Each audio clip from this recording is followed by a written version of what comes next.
Hello, welcome and नमस्कार दोस्तों। Only success YouTube channel में आप लोग का बहुत बहुत स्वागत है।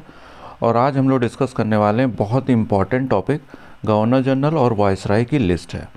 और ये बहुत ही पावर पैक वीडियो है, इसको आप लोग सब लोग ध्यान से देखिए क्योंकि इस वीडियो में बहुत ही फैक्ट्स हैं, बहुत ही इंफॉर्मेशन है। और इस वीडियो को बनाने में बहुत मेहनत लगी है क्योंकि इसमें कोशिश ये की गई है कि जितने भी गवर्नर जनरल्स हैं उनका उससे रिलेटेड जितने भी फैक्ट्स हैं वो सब एक जगह इंक्लूड हो जाएं, जिससे कि आपको बार बार किसी और मैटर पे परेशान ना होना पड़े। तो आप लोग निश्चिंत हो सकते हैं कि जितने भी गवर्नर जनरल इसमें मेंशन हैं, इसमें लगभग 24 गवर्नर जनरल मेंशन है।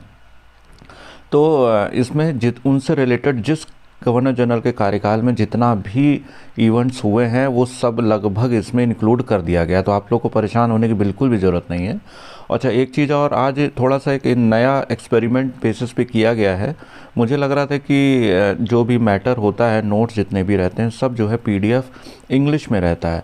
तो आज पहला प्रयोग ही कह लीजिए कि इस मैटर को बाइलिंगुअल किया गया है। वैसे हम लोग वीडियो बाइलिंगुअल तो बनाते ही हैं, हिंदी में सारा वीडियो रहता है, इंग्लिश में भी रहता है, पर ये पहली बार है कि ये जो लिस्ट है इसमें हिंदी में भी है और इंग्लिश में भी है। तो आप लोग को बहुत मज़ा आने वाला पढ़ने में। तो अच्छा, इसमें क्या है, हिंदी में कहीं कहीं थोड़ा सा आपको मिस्टेक लग सकती है, फैक्ट वाइज नहीं, फैक्ट एकदम सेम है इंग्लिश हिंदी का, बस थोड़ा सा कहीं कहीं वो टाइपिंग एरर हो सकती है। तो थोड़ा सा आप लोग मैनेज कर लीजिए क्योंकि हम लोग थोड़ा सा पहला ही एक्सपेरिमेंट है, तो आप लोग थोड़ा इनकरेज करिए जिससे कि सारा मैटर हम लोग हिंदी में भी दे सकें आपको। तो बस इसको शुरू करते हैं। जितने भी हमारे नए व्यूअर्स हैं जल्दी से इस चैनल को सब्सक्राइब लाइक कर लीजिए, जिससे इसी तरह के और भी अच्छे अच्छे फैक्ट्स, इन्फॉर्मेशन और नोट्स आपको मिलता रहेगा। और दूसरी बात यह है कि ये वीडियो जो है लंबा ना हो, इसीलिए इसको 2 पार्ट में वीडियो बनाया गया है। ठीक है, मतलब गवर्नर जनरल का, और उसमें बिल्कुल भी ऐसा नहीं है कि मैटर नहीं है। दोनों वीडियो का कंटेंट भी रेडी है, पीडीएफ भी रेडी है, बस वीडियो लंबा ना और बोरिंग ना हो, इसलिए इसको 2 पार्ट में इसको बना दिया गया है, जिससे आपको देखने में थोड़ा इंटरेस्ट भी बना रहा है क्योंकि बहुत ही पावर पैक और बहुत ही फैक्चुअल इन्फॉर्मेशन है। और पीडीएफ के लिए जल्दी से बता दूं कि टेलीग्राम चैनल आप लोग ज्वाइन कर लीजिए, वहाँ पे सारा पीडीएफ हम लोग शेयर करते हैं, आप लोग को वहाँ से डाउनलोड होता रहेगा, जिसका लिंक मैं डिस्क्रिप्शन में दे दूँगा। ठीक है, बस जल्दी से शुरू करते हैं और बिना किसी देर के ये देखिए, आप लोग को थोड़ा इंटरेस्टिंग भी लगेगा और बहुत फैक्चुअल भी है। देखिए, list of governor general and viceroys of India, Bharat के गवर्नर जनरल और वाइसराय। ठीक है, तो ये थोड़ा सा फैक्चुअल इन्फॉर्मेशन है, एग्ज़ाम में पूछी जाती रहती है, तो इसको मैंने 3-4 इन्फॉर्मेशन थी, मुझे लगा एक ही साथ दे दूँ, गवर्नर जनरल का दे ही रहे थे, तो ये मैंने सारा दे दिया आपको। अब जैसे इसमें क्या है कि ये मैंने हिंदी में नहीं किया क्योंकि मतलब समझने वाली बात थी। First governor general of Bengal कौन है? Robert Clive. तो जो बंगाल के प्रथम गवर्नर थे, गवर्नर जनरल और गवर्नर से आप लोग कंफ्यूज मत होइए, जो गवर्नर हैं वो रॉबर्ट क्लाइव थे और गवर्नर जनरल वॉरेन हेस्टिंग्स हैं। तो यहाँ कन्फ्यूज़न मत होइए कि वो तो क्लाइव हैं कि ये जहाँ जनरल लग जाए वहाँ वॉरेन हेस्टिंग्स, गवर्नर अकेले रॉबर्ट क्लाइव। अब ये सिर्फ बंगाल की बात हो रही है। अब यहाँ पूछा जाए first governor general of India, Bharat के पहले गवर्नर जनरल कौन थे? William Bentinck. बंगाल के थे वॉरेन हेस्टिंग्स और भारत के हैं William Bentinck. First viceroy of India, viceroy of India Lord Canning. इनको लॉर्ड कैनिंग को बनाया गया था, आप लोग बस थोड़ा रेफरेंस के लिए बता दूं, 1858 के एक्ट के तहत इनको बनाया गया था। अब विलियम बेंटिक को बनाया गया था 1833 एक्ट के तहत। और जो वॉरेन हेस्टिंग्स थे इनको 1773 के रेगुलेटिंग एक्ट के तहत बनाया गया था। ये सारी हम लोग डिस्कस करेंगे, तो बिल्कुल निश्चिंत हो जाइए, बस ध्यान से पढ़ते रहिए। और इसमें सब कुछ रटना है आपको, पीडीएफ से आप लोग रटते रहिए, बस मैं यहाँ बता देता हूँ आपको मोटा मोटा। अब ये देखिए, इसमें जो पहला है वॉरेन हेस्टिंग्स, इनका जो कार्यकाल था 1773 से लेकर 1775 तक, ये बंगाल के पहले गवर्नर जनरल थे। ठीक है, अब इनके टाइम में क्या क्या हुआ है? पहला तो 1773 का रेगुलेटिंग एक्ट हुआ है। रेगुलेटिंग एक्ट आप लोग को थोड़ा ब्रीफ में अगर बता दूं कि जब ईस्ट इंडिया कंपनी आई थी तो इसको रेगुलेट करने के लिए वहाँ पे जो क्राउन था, उसने क्या किया था कि एक नियम बनाया था कि अब हम लोग रेगुलेट करेंगे, क्योंकि जो यहाँ ईस्ट इंडिया कंपनी की जितनी भी राइवल कंपनीज रहती हैं प्रतिस्पर्धा करने वाली, तो उनको लगा कि यहाँ तो ज़्यादा मुनाफा कमा रहे हैं। तो उन्होंने क्या किया, वहाँ पे संसद में नियम पास करवाया वहाँ की सरकार से कि इनके ऊपर भी एक निगरानी रखनी चाहिए। तो उसी को लेकर रेगुलेटिंग एक्ट आया था 1773 में। फिर पिट्स इंडिया एक्ट आ गया। ये सब फैक्ट है, सब इम्पॉर्टेंट है और सब कुछ आपको रटना होना चाहिए। रोहिला जो हुआ था 1774 में हुआ था, प्रथम आंग्ल मराठा युद्ध हुआ था। 1775 और 82 में ट्रीटी ऑफ सालबाई भी हुई थी। सेकेंड मैसूर युद्ध को हुआ 1780 से लेकर 1784। अब यही सारी चीज़ें मैंने यहाँ पे हिंदी में, regulating act, Pitt's India act, Rohilla युद्ध जो हुआ 1774 में, प्रथम मराठा युद्ध 1775 से लेकर 82 तक, साल भाई की संधि। अब ये सारे जो इवेंट्स हैं ये हर एक अलग अलग इवेंट है, तो अगर मैं सबको डिस्क्राइब नहीं करूँगा यहाँ पे, तो आप लोग ये अगर आप बोलेंगे तो एक इवेंट पे मैं बना दूंगा, क्योंकि ये पूरी टाइमलाइन है। तो हर एक भाई मैसूर, द्वितीय मैसूर युद्ध अगर हुआ है यहाँ पे, तो भाई प्रथम भी पता होना चाहिए आपको। तो इसलिए मैसूर युद्ध की पूरी हिस्ट्री पता हो तब तो आपको मालूम। अगर मैं द्वितीय बता भी दूं तो फिर एक एक गवर्नर जनरल का फिर अलग से ही आपको करना पड़ेगा। तो अगर आप बोलेंगे तो मैं हर एक गवर्नर जनरल का एक डिटेल वीडियो भी बना दूंगा, लेकिन अभी यहाँ पे हम लोग सिर्फ टाइमलाइन डिस्कस कर रहे हैं और किस गवर्नर जनरल के टाइम पे कितना हुआ है, बस हम लोग वही इवेंट डिस्कस करेंगे, ज़्यादा डिटेल में नहीं जाएंगे। तो अब यहाँ पे द्वितीय मैसूर युद्ध 1780 से 84 तक हुआ है। अब यहाँ पे फिर जो दूसरे गवर्नर जनरल हैं लॉर्ड कॉर्नवालिस, 1786 से लेकर 1793 तक, इनका जो टाइम पीरियड है 1786 से 1793 तक। अब इनके टाइम पे क्या क्या हुआ है, थर्ड मैसूर वार हुआ है 1992, ये इम्पॉर्टेंट है। श्रीरंगपट्टनम की जो संधि हुई थी 1992 में, टीपू सुल्तान और कॉर्नवालिस के बीच हुई थी, जो श्रीरंगपट्टनम की संधि जो हुई थी। इसके बाद में इनके टाइम पे कॉर्नवालिस कोड आया था। कॉर्नवालिस कोड में इन्होंने क्या किया था कि जितने भी जो डिस्ट्रिक्ट मजिस्ट्रेट्स होते थे उनके पास जो मतलब लैंड रेवेन्यू जो कलेक्शन, मतलब रेवेन्यू कलेक्शन राइट और एडमिनिस्ट्रेशन राइट दोनों हुए करते थे। तो इन्होंने क्या किया कि जो रेवेन्यू कलेक्शन का जो राइट होता था उससे और एडमिनिस्ट्रेशन का राइट दोनों को डिवाइड कर दिया। तो कॉर्नवालिस कोड हुआ इनके टाइम पे। परमानेंट सेटलमेंट भी इन्हीं के टाइम पे ही हुआ था। परमानेंट सेटलमेंट 1793 में, यानी कि बंगाल में स्थायी बंदोबस्त अगर पूछा जाता है आपसे, बंगाल में स्थायी बंदोबस्त किसके समय में आया, तो लॉर्ड कॉर्नवालिस के टाइम पे आया था। ये बहुत इम्पॉर्टेंट। अब स्थायी बंदोबस्त में क्या था कि पहले सरकार जब भी कोई भी कानून लाती थी, कोई भी वो रेवेन्यू या कोई भी लगान या कोई भी टैक्स लगाती थी, तो उसके लिए क्या होता था कि कभी सरकार को ज़्यादा मिलता था, कभी कम मिलता था।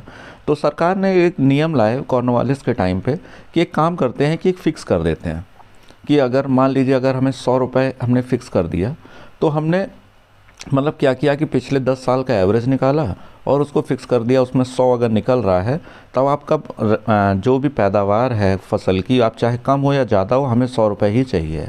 तो परमानेंट सेटल का मतलब है कि उन्होंने रेवेन्यू फिक्स कर दिया था कॉर्नवालिस के टाइम पे, जो कि हालांकि बाद में निरस्त भी कर दिया गया, बट स्थायी बंदोबस्त में यही किया गया था कि आप मतलब जो ज़मींदार थे उनको बोल दिया गया कि हमें आपसे जितने भी एक फ़िक्स अमाउंट है, जितना फ़िक्स एक रेवेन्यू है, उतना हमें आपसे चाहिए। इसके अलावा आप जितना भी चाहें उतना आप इकट्ठा कर सकते हैं या कमा सकते हैं, उससे हमें कोई लेना देना नहीं है।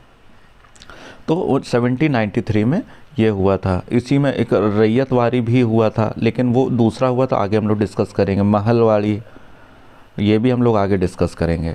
तो ये सारी चीज़ें हैं। अगले जो हमारे गवर्नर जनरल हैं लॉर्ड वेलेज़ली। लॉर्ड वेलेज़ली का टाइम पीरियड 1798 से लेके 1805 तक है। अब इनके समय में क्या क्या हुआ, 3 प्रमुख घटनाएं हुई हैं। इंट्रोडक्शन ऑफ सब्सिडरी अलाइज, सहायक संधि 1798 में, चतुर्थ मैसूर युद्ध, फोर्थ मैसूर युद्ध 1799 में, फोर्थ मैसूर युद्ध, इसी में टीपू सुल्तान जो थे वो यहाँ पे मारे गए थे। और जो द्वितीय मराठा युद्ध, मैसूर मराठा में कंफ्यूज मत होइए, द्वितीय मराठा युद्ध 1803 से लेके 05 तक, ये इनके समय में लॉर्ड वेलेज़ली। अब जो सहायक संधि है, ये अब देखिए तो इसमें बहुत इंपॉर्टेंट रहता है। सहायक संधि में क्या होता था कि बहुत से हमारे दोस्तों ने पढ़ा भी होगा कि जैसे मतलब जैसे जो ब्रिटिशर्स होते थे, जो अंग्रेज होते थे, वो क्या करते थे कि जो वहाँ के लोकल राजा होते थे उनसे एक सहायक संधि कर लेते थे कि हमारी एक सेना रहेगी, वो आपके राज्य में रहेगी, जिसका खर्चा आपको देना पड़ेगा, और हमारा आप किसी भी तरीके की किसी विदेशी ताकत से कोई भी समझौता नहीं करेंगे या कोई भी अलायंस नहीं बनाएंगे। वो रेसिडेंट का जो उनके रेसिडेंट रहते हैं, जिसको राजदूत भी बोलते हैं, एम्बेसडर, वो उसका काम ये रहता था। तो सहायक संधि में अपनी सेना रखते थे दूसरे राजा के राज्य में, और वहाँ पे एक राजदूत रखते थे, और इसके अलावा उन सब सेना का और राजदूत का जो भी खर्चा होता था वो वहाँ का राज्य देता था। अब इससे राज्य को क्या फ़ायदा होता था? राज्य क्यों करेगा ऐसा? राज्य को एक लगता था एक सिक्योरिटी रहती थी, जिससे उसको लगता था कि अगर एक अंग्रेज़ों की सेना अगर उनके राज्य में रहेगी तो जो अगल बगल के राज्य होंगे वो उनसे डरेंगे, ठीक है। उनके राज्य में एक तो हमला भी नहीं करेंगे, दूसरा ये है कि उनका राज्य सुरक्षित रहेगा। लेकिन बेवकूफ़ थे, उनको ये पता ही नहीं था कि उनका राज्य का सारा खर्चा तो अंग्रेज़ों को उनको खुद ही देना पड़ रहा है। तो एक तरह से एक दीमक की तरह अंग्रेज़ लोग इन राज्यों को खाते चले गए, और ये लोग बेवकूफ़ों में अपनी आत्ममुग्धता में ही रह गए लोग। तो सब्सिडरी अलायंस बेसिकली वेलेज़ली की ही देन थी। तो ये जो कि अंग्रेज़ों के लिए आगे बहुत ही ज़्यादा सहायक भी साबित हुई। ऐसे कर करके इन्होंने बंगाल, मैसूर और मराठा, ऐसे कर करके इन्होंने लगभग भारत को पूरी तरह से जीतने में काफ़ी कामयाब भी रहे लोग।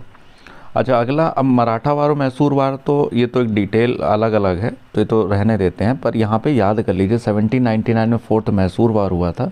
इसी के बाद ही मैसूर वार ख़त्म हो गया, क्योंकि मैसूर में फिर वेलेज़ली ने कब्जा कर लिया और हमेशा के लिए मैसूर राज्य ख़त्म हो गया। मराठा वार ज़रूर था, इसके बाद में थर्ड हुआ, फिर तो इसीलिए सेकंड में जो पेशवा थे उनसे लड़ाई हुई। तो ये बस अभी याद कर लीजिए, जब मराठा पढ़ेंगे तब डिटेल में पढ़ेंगे ये सब। तो ये सब वेलेज़ली के टाइम पे हुआ। द्वितीय मराठा युद्ध, चतुर्थ मैसूर युद्ध, सहायक संधि, ये सब हुआ। ये सब बिल्कुल रट जाना है आपको, क्योंकि ये बिना रटे काम चलेगा नहीं। ये एक एक डेट, एक एक इंसिडेंट, एक एक समझौता, सब इम्पॉर्टेंट है। अगला देखते हैं लॉर्ड मिंटो, 1807 से लेके 1813 तक। लॉर्ड मिंटो के समय में ट्रीटी ऑफ अमृतसर रणजीत सिंह के साथ की गई थी। अब इसमें यह भी पूछ सकते हैं, ट्रीटी ऑफ अमृतसर, अमृतसर की संधि 1809 में हुई थी। किससे हुई थी? अंग्रेज़ों के बीच और रणजीत सिंह के बीच, ठीक है।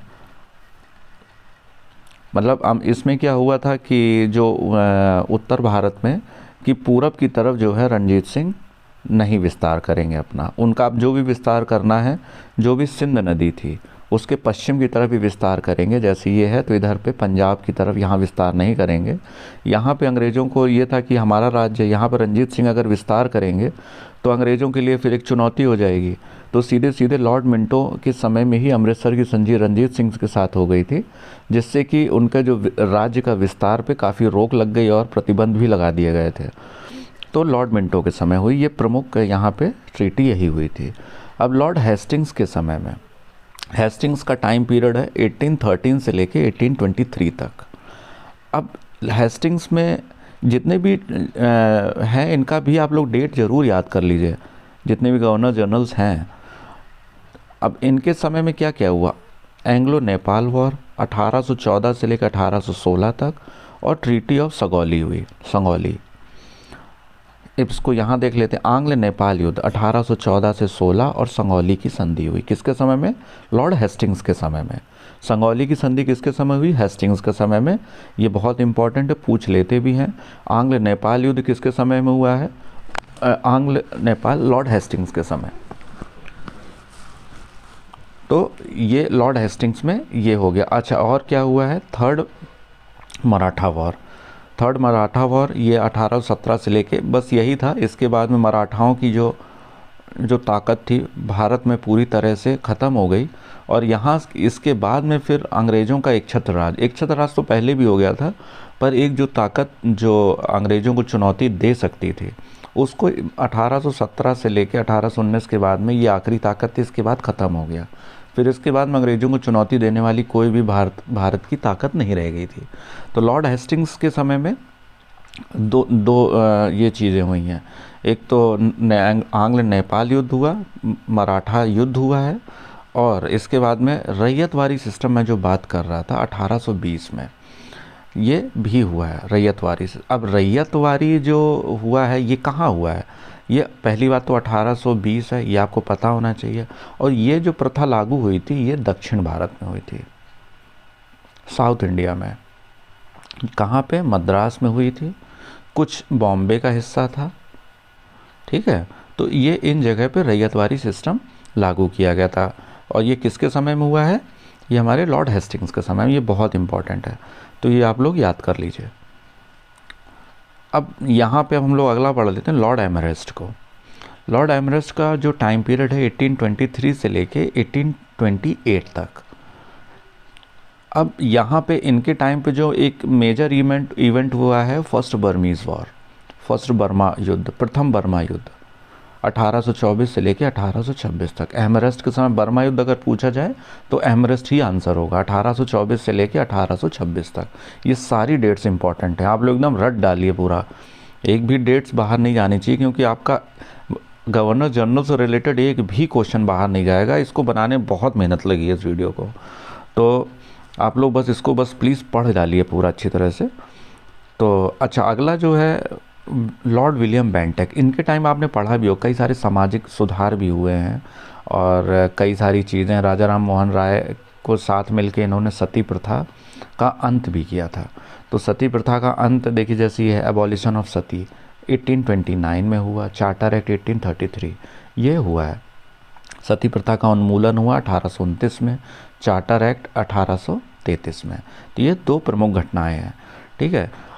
तो इसमें राजा राम मोहन राय की विशेष भूमिका थी सती प्रथा को हटाने में। दूसरा ये है कि जो चार्टर एक्ट 1833 में था, इसमें बहुत सारे इवेंट हुए थे।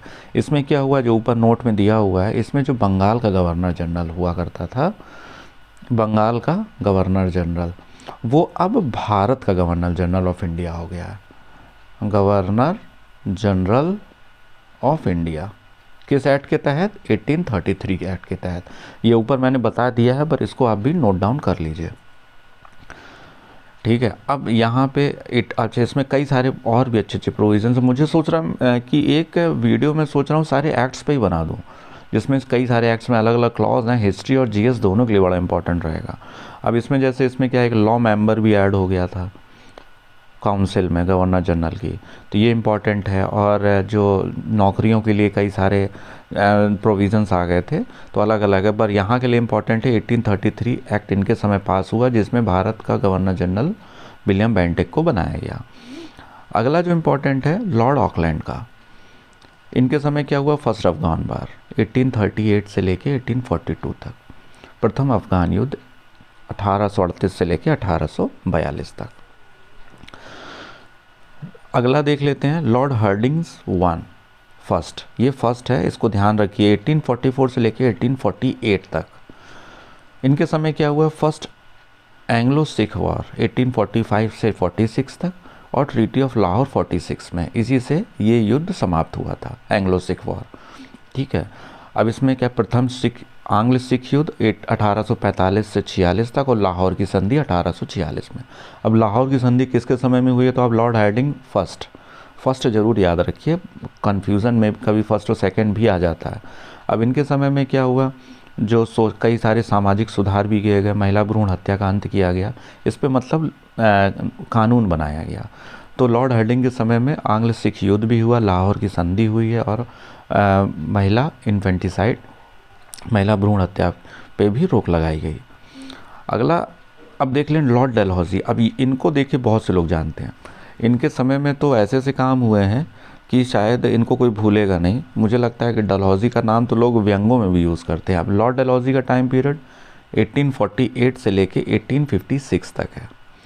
इनके टाइम पे क्या क्या हुआ है? सेकेंड एंग्लो सिख वॉर, वो 45 से 46 हुआ फर्स्ट वाला, और सेकेंड वाला हुआ 48 से 49। द्वितीय आंग्ल सिख युद्ध 1848 से 49। बर्मा का अधिग्रहण कर लिया गया 1852 में। डॉक्ट्रिन ऑफ लैप्स, व्यक्तिगत का सिद्धांत। अब इसमें क्या था कि कोई भी राजा है जिसकी अपनी कोई संतान नहीं है, तो वो लोग गोद नहीं ले सकते हैं। या हड़प नीति भी इसको बोलते हैं, डॉक्ट्रिन ऑफ लैप्स भी बोलते हैं। तो जैसे झांसी वाले जो केस में हुआ था रानी लक्ष्मीबाई वाले केस में, तो डॉक्ट्रिन ऑफ लैप्स यानी व्यक्तिगत के सिद्धांत या हड़प नीति के तहत ही उनका राज्य को हथिया लिया गया था। अब इसमें अगला जो है, इनके टाइम पे 1853 में प्रथम रेलवे बॉम्बे से थाने तक पहली रेलवे चलाई गई, रेलवे लाइन बिछाई गई बॉम्बे से थाने के बीच में। पीडब्ल्यूडी विभाग डलहौजी के समय में ही आया।